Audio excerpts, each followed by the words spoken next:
Admission કમિટીએ tuition fee refund જેમની થઈ છે એમની લિસ્ટ પણ બહાર પાડી છે અને સિક્યોરિટી ડિપોઝિટ જેમની રિફંડ થઈ છે એમની લિસ્ટ પણ બહાર પાડી છે. અને અનસક્સેસફુલ ટ્રાન્ઝેક્શન રહ્યું છે કે બેંક ડિટેલ્સ ખોટી હતી, કોઈ પણ મિસ્ટેક હતી જેના કારણે રિફંડ નહીં થઈ શક્યું. એમની ફી રિફંડ, ટ્યુશન ફી રિફંડની લિસ્ટ પણ છે અને સિક્યોરિટી ડિપોઝિટ રિફંડ નહીં થઈ શક્યું એમની પણ લિસ્ટ છે. તમારે તમારું નામ જોઈ લેવાનું છે અને એ પહેલાં તમારે બેંક એકાઉન્ટ ચેક કરવાનું છે. જે એકાઉન્ટ તમે ફોર્મ ભરતી વખતે રાખ્યું હોય, મૂક્યું હોય, એ એકાઉન્ટ તમારે ચેક કરવાનું રહેશે. ઘણા બધાની સિક્યોરિટી ડિપોઝિટ આવી ગઈ છે અને અમુકની પ્રોસેસમાં છે અને જે રહી ગયા છે, અનસક્સેસફુલ છે, એમને ફરી ફોર્મ ભરવાનું રહેશે. અથવા જેમને હજુ સુધી ફોર્મ જ નથી ભર્યું, ફર્સ્ટ રાઉન્ડમાં નહીં ભર્યું હતું, તો હમણાં સેકન્ડ રાઉન્ડમાં એમને ભરવાનું રહેશે. ઘણા બધા પૂછે છે કે ભાઈ સિક્યોરિટી ડિપોઝિટ અમારી નથી આવી, તો એવા પણ કેસીસ છે કે એ લોકોની ફોરફિટ થઈ છે. તો ફોરફિટ કોની થાય છે કે ફર્સ્ટ રાઉન્ડમાં એક્ઝિટ ફ્રી હતી અને સેકન્ડ રાઉન્ડ પછી કોઈને એડમિશન મળ્યું હોય અને એડમિશન લીધું ના હોય તો એની સિક્યોરિટી ડિપોઝિટ ફોરફિટ થઈ જાય છે અને થઈ ગઈ છે.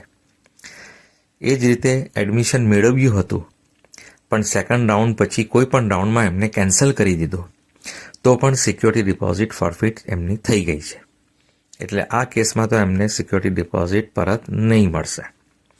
સિક્યોરિટી ડિપોઝિટ કોને મળશે કે જેમને આખી કાઉન્સિલિંગમાં એમની ચોઇસમાં એડમિશન જ નહીં મળ્યું, કોઈ પણ જગ્યાએ એડમિશન મળ્યું જ નહીં, સીટ એલોટ જ ના થઈ, એમને સિક્યોરિટી ડિપોઝિટ 10,000 પરત થશે.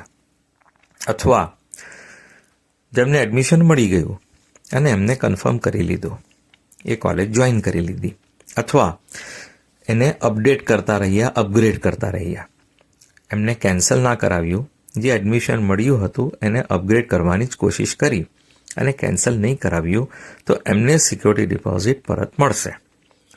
ફોરફિટ એમના થાય છે જેમને સીટ એલોટ થઈ હોય સેકન્ડ રાઉન્ડ પછી કોઈ પણ રાઉન્ડમાં અને સીટ કન્ફર્મ ના કરી હોય, અથવા એડમિશન મેળવ્યા પછી કેન્સલ કરી દીધું હોય, એમને સિક્યોરિટી ડિપોઝિટ પરત નહીં મળશે. ફી રિફંડ કે જેમના પૈસા, એક્સ્ટ્રા પૈસા એડમિશન કમિટી પાસે જમા છે, એ લોકો ફી રિફંડ માટે એપ્લાય કરી શકે છે કે આટલી ફીસ, પહેલે અમે આટલી ફીસમાં એડમિશન લીધું હતું, માની લો મેનેજમેન્ટ કોટામાં એડમિશન લીધું હતું અને પછી ગવર્મેન્ટ કોટામાં એડમિશન મળી ગયું, તો ફીનો જે ડિફરન્સ આવે છે એ ડિફરન્સ તમારે ભરવાનો રહેશે અને તમારે એની રિસિપ્ટ અપલોડ કરવાની રહેશે. તો તમારા બાકીના સ્ટુડન્ટ્સ જેમને હજુ સુધી નથી મળી એ લોકો લોગિન કરીને પ્રોસેસ કરી શકે છે અને 31 જાન્યુઆરી સુધીનો ટાઈમ આપ્યો છે.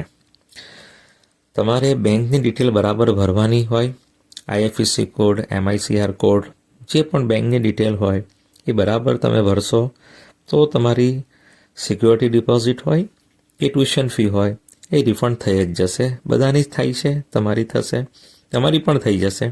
અને આ કોલેજ પાસે પૈસા જમા નથી, આ એડમિશન કમિટી પાસે પૈસા જમા છે, એટલે બધા સેફ પૈસા છે. જ્યાં સુધી તમને નહીં મળે ત્યાં સુધી તમે ફોર્મ ભરી શકો છો અને એડમિશન કમિટીને ઈમેલ પણ કરી શકો.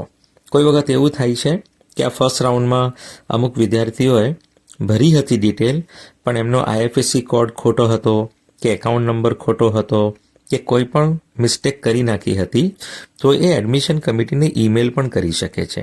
હાલમાં પણ કોઈ હમણાં સેકન્ડ રાઉન્ડમાં ફોર્મ ભર્યું હોય અને પાછળથી ખબર પડી હોય કે IFSC કોડ ખોટો લખ્યો છે કે MICR કોડ ખોટો લખ્યો છે કે બેંકની ડિટેલમાં કોઈ પણ ખોટી વસ્તુ આવી ગઈ છે, તો તમે એડમિશન કમિટીને ઈમેલ કરી શકો છો.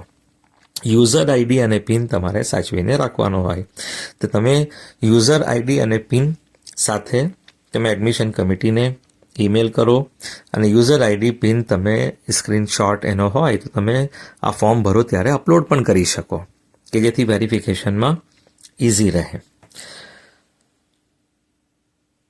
તો આ તમારા માટે પ્રોસેસ કરવાની રહેશે જેમને પણ નથી મળ્યું. અને એડમિશન કમિટીએ રિફંડ રાઉન્ડનું છે ને ઇન્સ્ટ્રક્શન પણ આપી દીધું છે કે જે લોકો પણ એલિજિબલ છે એમને ફરી ફોર્મ ભરવાનું રહેશે. અને એનઆરઆઈ સ્ટુડન્ટ હોય તો એમણે ઇન્ડિયાનું જ એકાઉન્ટ આપવાનું હોય, ફોરેનનું એકાઉન્ટ નહીં ચાલશે. અને કોઈને પણ કંઈ પ્રોબ્લેમ હોય તો એડમિશન કમિટીને ઈમેલ કરી શકે છે. રિફંડની વિગતોમાં કોઈ પણ ભૂલ જણાય તો પ્રવેશ સમિતિના ઈમેલ પર જાણ કરવાની રહેશે. ને તમે વેબસાઇટ પર જોઈ શકો છો. તો આટલું ધ્યાન રાખો અને શાંતિ રાખો. ઘણા બધા મેસેજ મને આવે છે, બધા જ પૂછે છે. આ એડમિશન કમિટી છે, આ કોલેજ નથી કે તમને રખડાવે. એડમિશન કમિટી તમને બધા પૈસા તમારા રિટર્ન કરી દેશે, રિફંડના પેટે આપી દેશે. તમે એલિજિબલ હોવા જોઈએ. એટલે જે લોકો એલિજિબિલિટી ક્રાઇટેરિયામાં આવતા છે એમને શાંતિ રાખવાની, અને જે લોકો એલિજિબલ નથી એમના પૈસા ફોરફિટ થયા છે તો એમને પૈસા પરત મળવાના નથી. એમની જો ટ્યુશન ફી જમા હશે તો મળશે. સિક્યોરિટી ડિપોઝિટ ના મળે, પણ ટ્યુશન ફી એમની જમા હોય કે એમને એડમિશન કેન્સલ કરાવ્યું હોય તો સિક્યોરિટી ડિપોઝિટ તો ગઈ એમની, પણ જે ટ્યુશન ફી ભરી હતી એ એમને મળવા પાત્ર છે અને એ એમને મળશે. તો એના માટે એ ફોર્મ ભરવાનું રહેશે.